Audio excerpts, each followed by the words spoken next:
Why don't Nike make laceless boots like Adidas? It's not like they can't, they're a billion-dollar corporation, so why did they choose not to? In this video, I'm going to give you 5 reasons why Nike don't, as well as a 6th bonus one. So let's get to it. The first one is performance and fit philosophy. Nike believe that lockdown leads to performance. Their entire boot design philosophy is built on maximizing responsiveness, acceleration, and of course, foot containment. And laces let you adjust the tension and the volume of your boots. So whether you have narrow feet, wide feet, a high instep or low instep, laces can be adjusted to suit you. This is practically impossible with a laceless boot because it has its own standard fit and you can't really adjust the volume of the boot. Number 2 is Nike would rather seek other alternatives. In the past, and even now, we've seen Nike try and move away from traditional lacing systems. For example, the offset lacing system seen on the Total 90 series, as well as the ghost lacing system seen on boots such as the Phantom Vision. Each innovation offered a different feel and fit, but none were laceless and none delivered consistent lockdown without being adjusted. One of the proposed benefits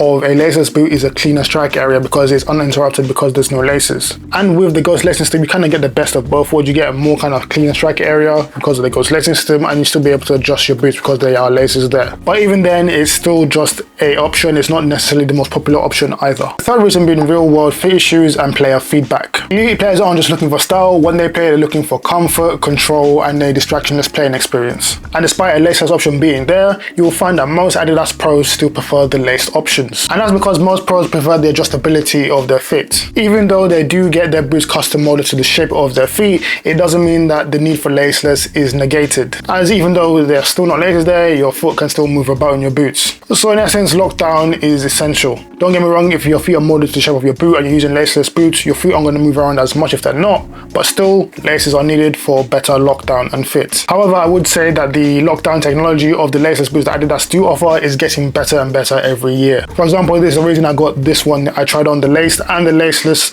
of the 50, and I just preferred the feel and fit of the laceless on my feet compared to the laced version. And 4, Adidas kind of own the laceless niche between the two brands. Since 2016, with the Adidas A16 Plus Pure Control, Adidas have continually produced laceless football boots. They weren't by any means the first brand to produce laceless football boots, but since then they've become the most popular brand to still produce them. So for Nike to start making laceless boots, it would look like they're just copying Adidas and being reactive. And brand identity is a huge thing for these brands. And Nike pride themselves as being innovators and leaders in the football boot design market. So for them to start making a laceless boot, it looks like they are just copying Adidas. And the 5th reason, Nike are betting on adaptive tech, not laceless. Nike are more interested in investing in adaptive tech and reactive materials. Think custom molded uppers like you get with the Flyknit and Gripknit, spring loaded midsoles, so your Zoom Air units, and micro adjustable lockdown, essentially. So not removing laces altogether. I like to think of the development of Nike boots over the last few years is more like they become running shoes with studs. Just the way they generally fit and feel. They're a lot softer,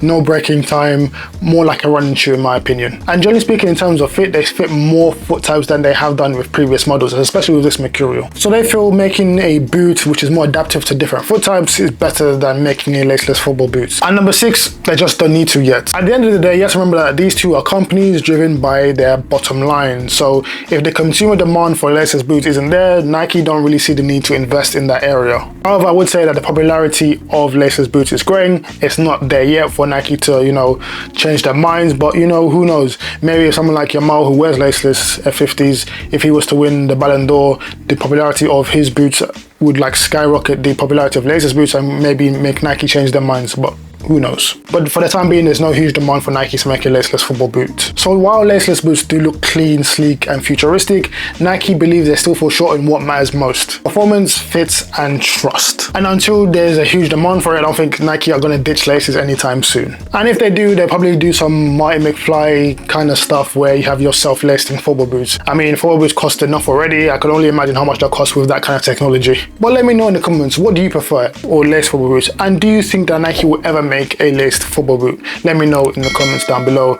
Like always, my name is Sub. This has been Substance Football. Thank you for watching. See you next time.